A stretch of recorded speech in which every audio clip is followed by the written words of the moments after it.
주님께서 우리와 같이 계십니다. 하나님이 함께 하시니 오늘도 우리에게 좋은 일이 있을 줄 믿습니다.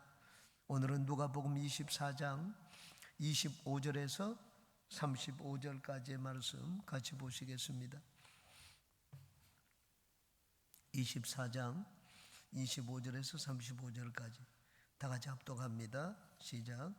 이르시되 미련하고 선지자들이 말한 모든 것을 마음에 드디 믿는 자들이여, 그리스도가 이런 고난을 받고 자기의 영광에 들어가야 할 것이 아니냐 하시고, 이에 모세와 모든 선지자의 글로 시작하여 모든 성경에 쓴 바 자기에 관한 것을 자세히 설명하시니라.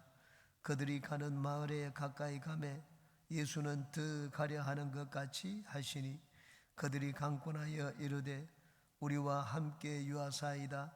때가 저물어 가고 날이 이미 기울었나이다 하니, 이에 그들과 함께 유하러 들어가시니라.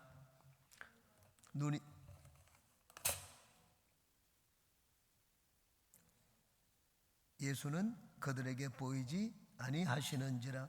그들이 서로 말하되 길에서 우리에게 말씀을 하시고 우리에게 성경을 풀어주실 때에 우리 속에서 마음이 뜨겁지 아니하더냐 하고, 곧 그때로 일어나 예루살렘에 돌아가 보니 열한 제자 및 그들과 함께한 자들이 모여 있어 말하기를 주께서 과연 살아나시고 시몬에게 보이셨다 하는지라. 두 사람도 길에서 된 일과 예수께서 떡을 떼심으로 자기들에게 알려주신 것을 말하더라. 아멘.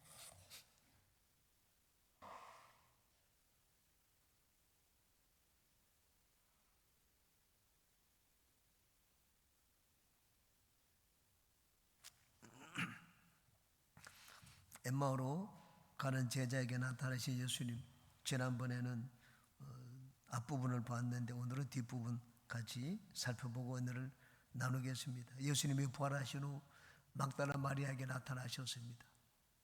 그 다음 여러 여인들에게 나타나시고 이제 엠마오로 가는 이 두 제자들에게도 나타나셨습니다. 예수님은 그들과 함께 가시면서 대화를 가만히 듣고 계셨습니다. 그리고는 너희들이 하는 얘기가 무엇이냐 그렇게 물으셨습니다. 이 제자들은 예수님의 그 질문을 받자 의의가 없다는 듯 걸음을 멈추었습니다. 아니, 당신은 예루살렘에서 지금 우리와 같이 그곳에서 오면서 최근에 근일에 그곳에서 일어난 일을 알지 못하느냐, 의의가 없다는 듯이 그들은 예수님께 되물었습니다. 부활은, 이들은 예수님의 부활에 대해서 말씀을 듣지 않은 것이 아닙니다. 예수님의 부활에 대해서 가르침을 많이 들었습니다. 여러 번 들었지만 자기들이 이전에 경험해 보지 못한 것이었습니다. 우리가 무슨 이야기를 듣더라도 나의 체험을 가지고 내가 이미 알고 있는 지식을 가지고 그것을 받아들입니다. 내가 이미 알지 못하는 것, 내가 모르는 것에 대해서 들으면 듣기는 들어도 내 마음에 새겨지지 않습니다. 이들은 부활에 대해서 이전에 듣도 보도 못했기 때문에 예수님의 부활에 대해서 여러 번 말씀을 하셨지만 그 부활을 믿을 수가 없었습니다. 그래서 믿지 못했습니다. 예수님이 부활하셨다는 것, 예수님이 그렇게 말씀을 하셨는데 그 예수님의 부활을 믿지 못하고 낙심하여 고향으로 돌아가는 길이었습니다. 그래서 예수님은 이들에게 다시 한번 부활에 대해서 말씀하여 주십니다. 친히 살아나셔서 부활에 확실하다는 것을 이제 친히 가르쳐 주십니다. 이제 한 절씩 보겠습니다. 25절에 이르시되 미련하고 선지자들이 말한 모든 것을 마음에 드디 믿는 자들이여.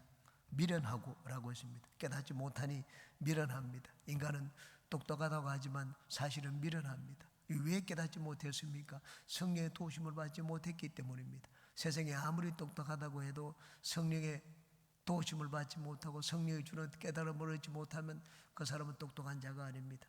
진짜 똑똑한 자는 성령의 도우심을 받는 자입니다. 성령의 도우심을 받아야지 안 보이는 것을 보게 됩니다. 하나님을 알게 됩니다. 여러분, 안 보이는 것을 보고 하나님을 아는 자가 진짜 현명한 자입니다. 인생을 올바로 판단할 줄 아는 자입니다. 이들은 성령의 눈이 떠지지 않았기 때문에 예수님이 자기 바로 앞에 있어도 깨닫지를 못했습니다.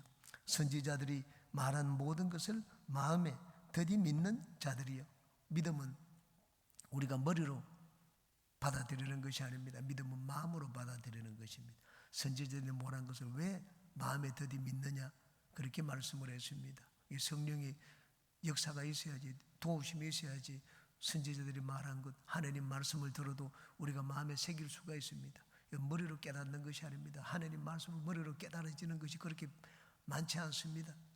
믿지 않는 사람들은 이 하나님 말씀이 머리로 받아들일 수 없고 이해할 수 없는 것들도 많이 있습니다. 성경의 내용은 처음부터 끝까지 모두가 기적에 관한 것들입니다. 하나님이 말씀으로 만물을 지으셨다, 예수님이 죽은 자를 살리셨다, 이 세상에 체험하지 못하는 것들입니다. 그것을 어떻게 우리가 마음으로 받아들이고 믿을 수가 있습니까? 성령의 도우심이 있어야 됩니다. 이들은 성령의 이 도우심을 얻지 못했기 때문에 선지자들이 그 말씀을 하신 것들을 마음에 받아들이지를 못했습니다. 더디 믿는 자들이요, 안 믿는 자들이 아니었습니다. 믿기는 믿는데 더디 믿었습니다. 안 믿는 자들보다는 그래도 낫습니다. 그런데 더디 믿었습니다. 왜 더디 믿습니까? 우리가 하나님 말씀을 믿는데 저도 그렇고 여기 있는 많은 분들이 더디 믿습니다. 하나님 말씀이 옳다는 것을 미리 알고 빗나가지 않으면 좋은데 거의 많은 사람들은 빗나간 삶을 삽니다. 그러고 난 다음에 내가 잘못했구나, 한 대 얻어맞고 난 다음에 이젠 바른 길로 돌아왔습니다. 그래서 이젠 하나님 말씀을 받아들입니다. 하나님 말씀이 옳구나 하는 것을 깨닫습니다. 사람들은 전부 다 더디 믿습니다. 아담과 하와도 마찬가지입니다. 선악을 알게 하는 나무 실과는 먹지 말라고 했는데 먹었습니다. 나중에는 먹으면 안 되는구나, 이제는 알게 되었습니다. 선악을 까먹고 난 다음에 하나님으로부터 영 이제 멀어진 것이 아니었습니다. 하나님을 알았습니다. 뒤늦게 하나님 말씀을 어기면 안 되는구나 하는 것을 깨닫게 되었습니다. 우리도 마찬가지입니다. 하나님 말씀을 듣지만 그 말씀에 아주 철저하게 사람들을 순종하지 않습니다. 왜? 인간은 그렇게 선하지 않기 때문입니다. 인간은 자기 생각이 강합니다. 아담과 하와가 자기 생각이 강해서 하나님 말씀도 어겼습니다. 우리 자녀들은 어떻습니까? 자녀들도 자기 생각이 강합니다. 부모들이 막 이렇게 하라 조언을 하고 해도 자기 주장대로 합니다. 당자를 보십시오. 아버지가 아무리 타일러도 말을 듣지 않았습니다. 때를 써가지고 돈을 받아내가지고는 멀리 가서 막 허랑방탕하게 살다가 나중에 돌아왔습니다. 우리도 마찬가지입니다. 이게 하나님 말씀을 처음부터 잘 들으면 괜찮은데 나중에 얻어맞고 난 다음에야 이젠 주님 앞에 돌아와서 하나님 말씀을 듣습니다. 안 믿는 것보다는 낫습니다. 더디 믿는 자들이요. 우린 다 사실은 더디 믿는 자들입니다.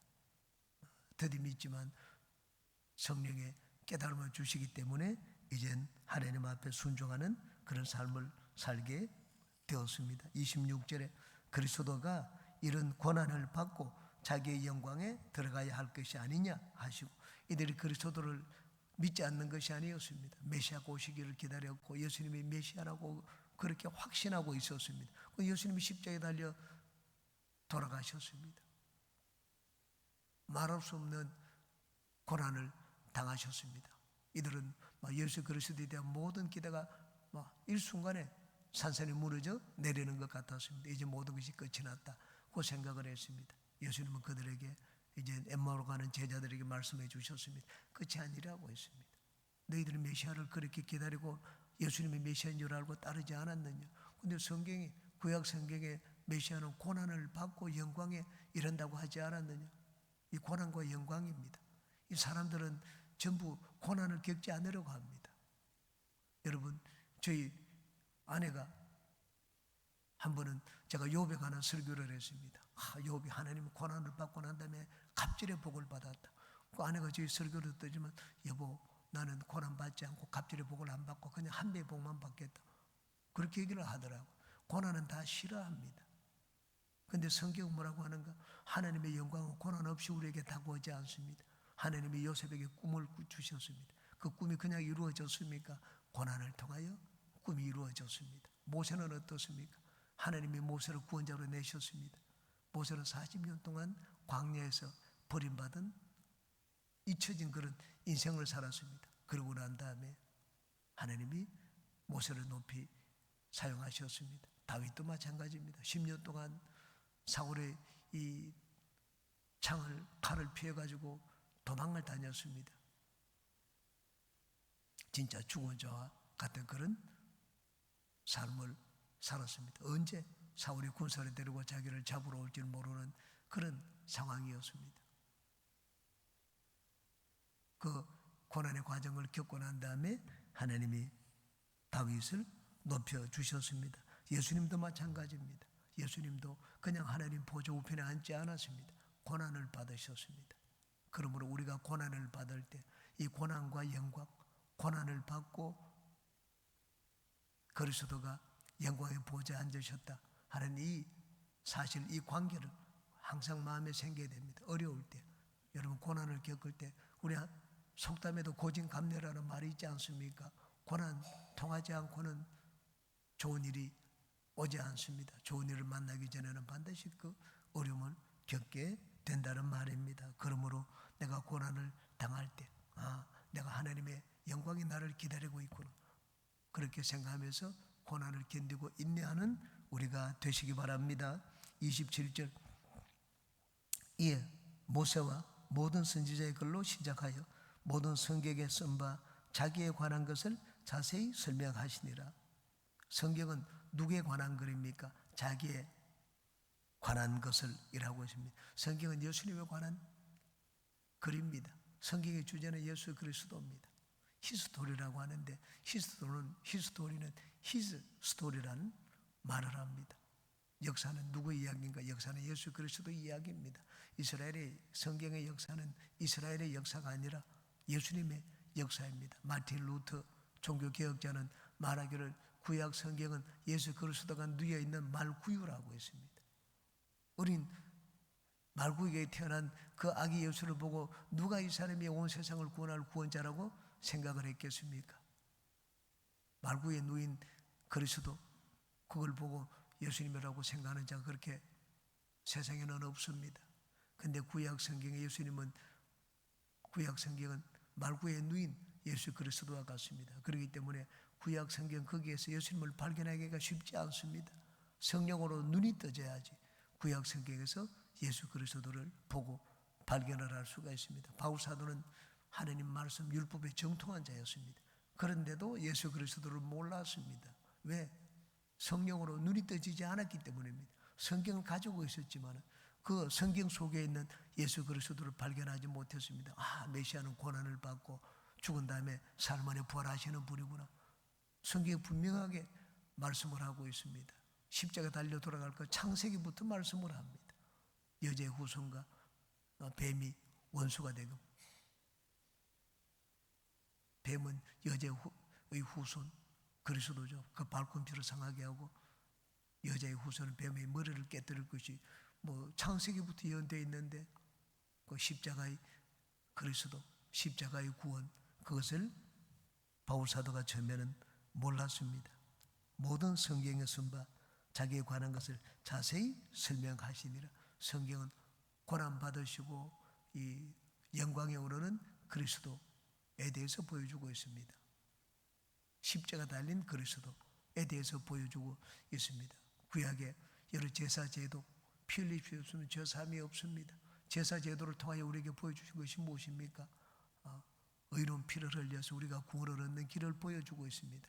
광야에서 모세가 노뱀을 들었습니다. 누구든지 그 뱀을 보는 자마다 나음을 얻으리라 말씀을 했습니다. 구약의 모든 것들이 예수 그리스도를 보여주는 그림자입니다. 구약의 인물들도 예수 그리스도를 보여주고 제도, 사건들, 이 모든 것들이 예수 그리스도를 보여줍니다. 그 성경에 성령의 도우심을 얻으면 그것이 보입니다. 그렇지 않으면 그 가운데서 예수 그리스도를 보지를 못합니다. 여러분은 항상 성경을 읽을 때 그러므로 성령께 기도하고 성령의 도우심을 받아 성경을 읽는 우리가 되시기를 바랍니다. 28절, 그들이 가는 마을에 가까이 가매 예수는 더 가려 하는 것 같이 하시니, 그들이 가는 마을로, 이들은 엠마오로 가고 있었습니다. 엠마오들은 이들이 그날 밤을 머물려고 하는 그 중간 이 경유지였지.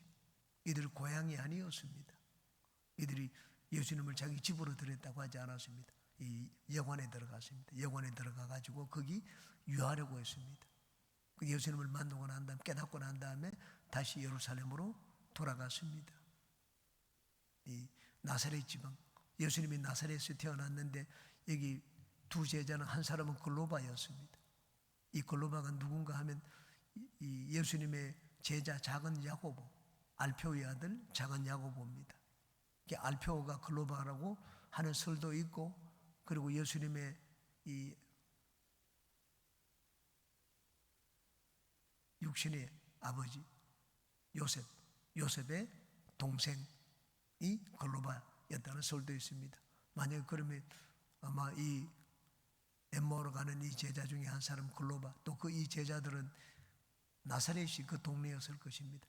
나사렛은 여리고 쪽으로 가는 쪽이 아니고 이쪽 바다 쪽으로 가야지 가까운 쪽입니다. 그래서 이들은 보통 갈릴리에서 예수님의 사역을 할 때 여리고 쪽으로 해서 다니셨는데, 그 여리고 쪽으로 가지 않고 반대쪽으로 바닷가 쪽으로 가서 이 갈릴리 지방으로 내려가셨습니다. 나사렛 부근입니다. 예수님의 마을입니다.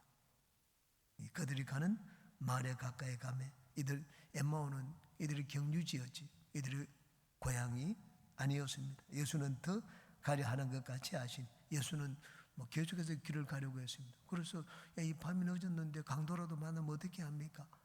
여기서 같이 우리 묵고 같이 가자. 왜? 예수님의 말씀을 중간에서 들어보니 보통 분이 아니었습니다. 가슴이 뜨거워졌습니다. 29절에 그들이 강권하여 이르되 우리와 함께 유하사이다. 때가 저물어 가고 날이 이미 기울었나이다 하니 이에 그들과 함께 유하러 들어가시니라.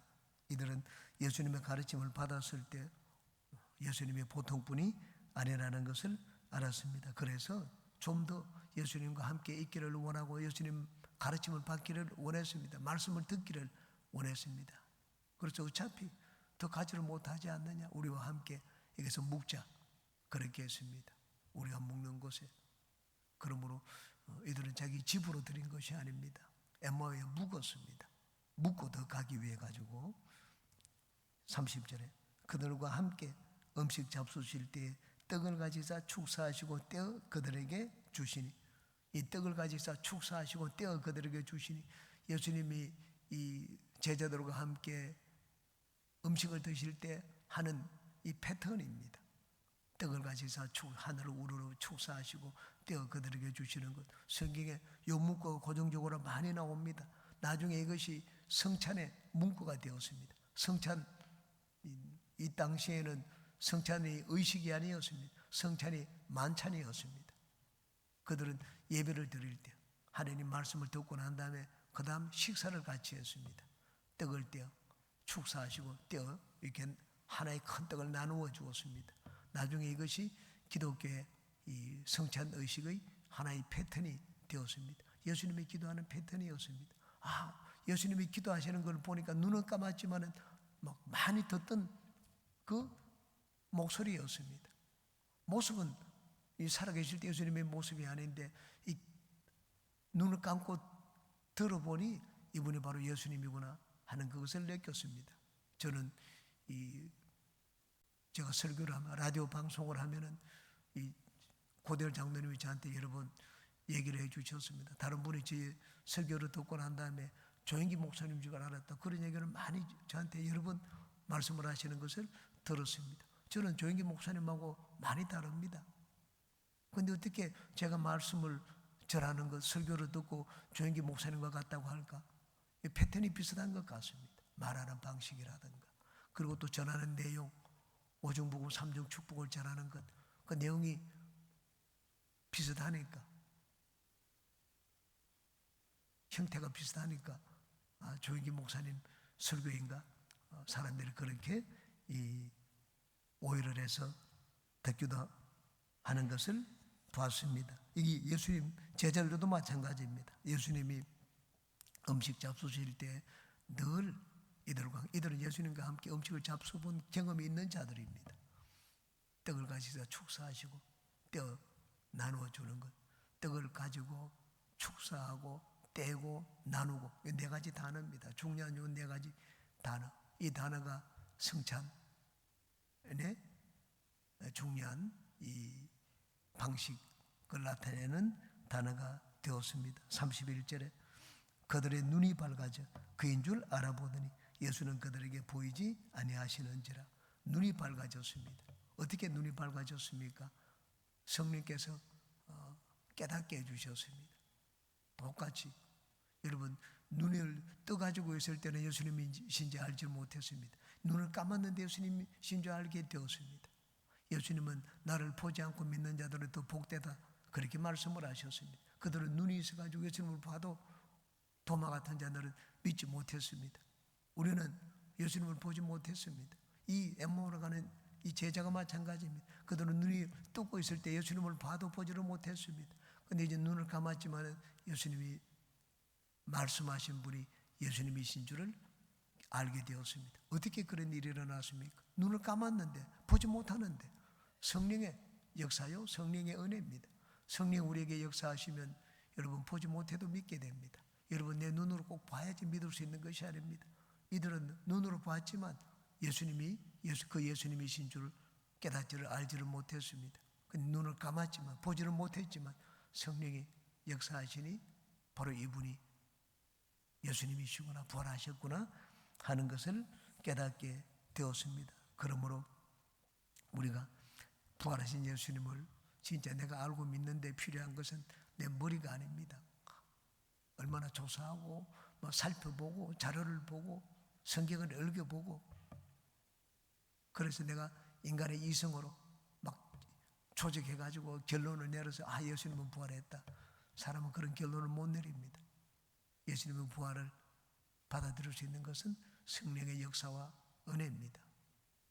우리 믿지 않는 가족도 그들이 예수님을 아는 것도 마찬가지입니다. 내가 아무리 막 좋은 말로 설득을 하고 이해를 시키면 넘어올 것 같은데 결코 인간은 예수님의 부활을 인간의 머리로 알거나 받아들일 수가 없습니다. 그들에게 필요한 것은 성령의 은혜입니다. 그러므로 기도하는 분들, 영혼 구원을 위해서 기도하는 분들은 더 성령의 은혜를 간구하고 도우심을 얻도록 기도하는 우리가 되시기를 바랍니다. 예수는 그들에게 보이지 아니하시는지라. 예수님은 순식간에 사라질 수가 있습니다. 더 예수님의 부활을 확신했습니다. 부활이 이런 것이구나. 부활은 내 앞에 나타나도 우리가 깨닫지를 못합니다. 그리고 순식간에 사라지실 수도 있는 것이 바로 부활체입니다. 예수님의 부활체 모습이 어떤지를 제자들에게 보여주셨습니다. 32절에 그들이 서로 말하되 길어서 우리에게 말씀하시고 우리에게 성경을 풀어주실 때 우리 속에서 마음이 뜨겁지 아니하더냐 하고 성경 풀어주는데 마음이 뜨거워졌습니다. 왜 예수님 더 가시려는 것을 붙잡고 우리하고 같이 더 계십시다 그렇게 얘기를 했습니까? 예수님이 말씀을 풀어주시는데 이 보통 말씀이 아니었습니다. 마음이 뜨거워졌습니다. 예수님이 이전에 살아계실 때 자기들에게 가르쳐 준 것과 같은, 말씀을 전할 때와 같은 그런 체험을 이들이 하게 되었습니다. 예수님은 성령으로 사역을 하셨습니다. 침례 요한이 예언을 했습니다. 우리는 이 성령 침례에 대한 걸 잘 이해를 해야 됩니다. 침례 요한은 예언을 하기를 내 뒤에 오는 이는 나보다 능력이 많으시니 나는 물로 너에게 침례를 주지만 그는 성령과 불로 너에게 침례를 줄 것이라고 했습니다. 예수님이 오셔가지고 성령으로 침례를 줄 것이라고 했습니다. 예수님이 와서 성령으로 침례를 준 적이 있습니까? 오순절날 하늘 보좌에 앉아가지고 우리에게 성령을 부어주셨습니다. 그래서 우리가 성령 침례를 받는 것, 침례 요한의 예언은 예수님이 하늘 보좌에 오르시고 오순절날 이루어졌다. 침례 요한이 한 예언은 오순절날 이루어진 것으로 생각을 합니다. 그러나 물론 오순절날 예수님은 하늘 보좌에서 우리에게 성령을 부어주시고 우리는 성령으로 침례를 받았습니다. 그러나 그 이전에 예수님이 사역을 하실 때 예수님은 성령으로 사역을 하셨습니다. 요한은 물로 사역을 했지만 예수님은 성령으로 사역을 했습니다. 예수님 말씀을 전할 때 그 예수님의 말씀을 받아들일 수 있도록 성령께서 예수님과 함께 역사를 하셨습니다. 구약에는 그렇지 않았습니다. 예수님은 하나님이 예수님에게 성령을 한량없이 부으셨습니다. 한량없이 부으셨기 때문에 예수님이 귀신을 쫓아내는 때도 성령께서 예수님과 함께 하셨고, 말씀을 전할 때도 예수님과 함께 하셨습니다. 예수님의 말씀을 들을 때 이들은 마음이 뜨거워지는 그런 체험을 이전에 늘 했습니다. 여러 번 했습니다. 오늘날도 마찬가지입니다. 성령의 역사하면 하나님 말씀을 들을 때 마음이 뜨거워집니다. 이때뿐만 아니라 성령은 왜 마음이 뜨거워집니까? 마음이 뜨거워지는 것은 우리가 마음으로 받아들이도록 하기 위해서입니다. 그러므로 여러분이 하나님 말씀을 듣고 읽을 때 성령이 역사를 합니다. 마음이 뜨거워지도록 역사를 합니다. 아, 이것은 성령이 역사하시는구나. 성령이 이 말씀을 받아들여라. 이 말씀은 너를 위한 말씀이고 너에게 주시는 말씀이 이 말씀을 받아들이라 하는 그런 의미입니다. 성령의 마음을 뜨겁게 할 때 하나님 내게 주시는 말씀으로 받아들이는 여러분 모두가 되시기를 주의 이름으로 축원합니다. 33절 곧 그때로 일어나 예루살렘에 돌아가 보니 11 제자 및 그들과 함께한 자들이 모여 있어 곧 그때로 일어나. 이들은 엠마오에서 머물려고 했습니다. 엠마오하고 예루살렘은 11km라고 했습니다. 11km이기 때문에 한 2-3시간이면 갈 수가 있는 거리입니다. 빨리 걸으면 한 2시간, 안 그러면 3시간 정도 거리입니다. 거기서 잠을 자기 위해서 묵기 위해서 갔는데 묵을 수가 없다고 생각을 했습니다. 빨리 거기서 발걸음을 돌려 가지고 예루살렘으로 돌아갔습니다. 음식도 먹지를 않았습니다. 11 제자 및 그들과 함께한 자들이 모여 있어라고 했습니다. 11 사도들, 우리는 이렇게 해서 고향으로 가고 11 사도들도 다 뿔뿔이 자기 고향으로 이제는 갈릴리로 돌아갈 줄 알았는데 가보니까 서로가 모여 있었습니다. 깜짝 놀랐습니다. 근데 모여 있었는데 그들이 말을 하는 것을 들었습니다. 34절에 말하기를 주께서 과연 살아나시고 시몬에게 보이셨다 하는지라. 자기들이 얘기하기를 시몬에게 보여. 이들이 막 깜짝 놀랐습니다. 예수님이 이 주일날 부활 후에 첫 번째 주일날 몇 번 나타났는가 성경에 의하면 첫 번째는 막달라 마리아에게 나타났습니다. 요한복음에 보면 다른 여인들에게도 나타났습니다. 세 번째 이 나타난 게 이 베드로입니다. 베드로에게 오후에 주일날 오후에 베드로에게 나타났습니다. 저녁 무렵에 엠마오에 가는 2 제자에게 나타났습니다. 마지막 이들이 모여 있을 때 이제는 11 도마가 없는 10 사도들이 모여 있을 때 예수님이 주일날 저녁에 늦은 시간에 다시 한번 나타나셨습니다. 그래서 안식구 첫날 그 첫 주일이죠. 예수님은 적어도 제자들에게 5번 나타나셨습니다. 예수님의 부활은 너무나 확실한 사건임을 우리에게 보여주고 있습니다. 우리가 부활하신 예수님, 예수님 부활했습니다. 어떻게 알 수가 있습니까? 역사적인 우리 고고학적인 발굴을 통해서 알 수가 있습니까? 그렇지 않습니다. 우리는 그때로 돌아갈 수도 없고 고고학적인 발견을 가지고 막 받아들이질 않습니다. 역사를 배워서 하는 것도 아닙니다. 성령의 역사입니다. 성령의 은혜, 성령이 우리 마음속에 마음을 움직이면 우리는 예수님의 부활을 믿음으로 받아들일 수가 있습니다. 우리 믿지 않는 가족들, 우리가 기도하는 분들, 그들이 예수님을 받아들이는 길은 너무나 분명합니다. 성령의 역사입니다. 성령이 그 마음을 움직이면, 감동을 주시면 부활의 예수님을 누구든지 받아들일 수가 있습니다. 35절 우리 다 같이 읽겠습니다. 2 사람도 길에서 된 일과 예수께서 떡을 떼심으로 자기들에게 알려주신 것을 말하더라. 길에서 된 일과 가는 데 나타나가지고 성경을 쭉 풀어 설명해 주더라. 그러므로 십자가에 달려 돌아가신 것이 끝이 아니다. 예수님께 직접 받은 것, 그걸 제자들에게 전했습니다. 그리고 떡을 떼심으로 자기들에게 알려주신 것을 말하더라. 그 예수님의 부활하신 모습은 살아계실 때 모습과 다르더라 하는 그것을 제자들에게 전했습니다. 우리가 부활하신 예수님과 함께 살기 위해서는 늘 성령과 함께 신앙생활을 해야 됩니다. 부활의 예수님을 우리에게 증거하고 보여주고 확신시켜 주시는 분은 성령이기 때문입니다. 이 시간도 더 성령 충만을 위해서 기도하고 오늘도 성령과 함께 신앙생활하는 우리 모두가 되시기를 주님의 이름으로 축원합니다. 기도합니다.